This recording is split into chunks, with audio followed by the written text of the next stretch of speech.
Fair use in effect, hot dog.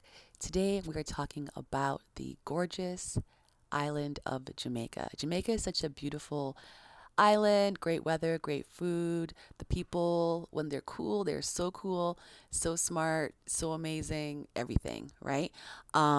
Today we want to recognize that, and we also want to kind of like help out the culture in terms of bringing awareness about downplaying African features and not being proud of African features and of being African.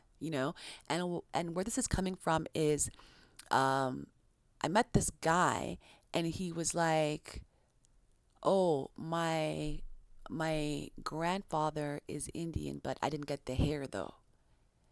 And it wasn't like he was happy about it. Like he wasn't mad, but he wasn't happy about it. And it was like, aren't you happy you got the black hair? Like, why? This is toxic. Like, this is self-hatred. And this is like not, this is like a smart person, but it's just like so ingrained within the culture that having African hair is something bad. And it's not bad. Afro hair is super cool. It's the only hair type on the planet. It belongs to Africans.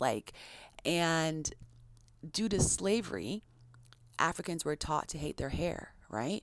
Um, because they want to hold somebody down. When you want to hold somebody down, you're going to break them down psychologically. And that's why Bob Marley sang the song, "Emancipate yourself from mental slavery.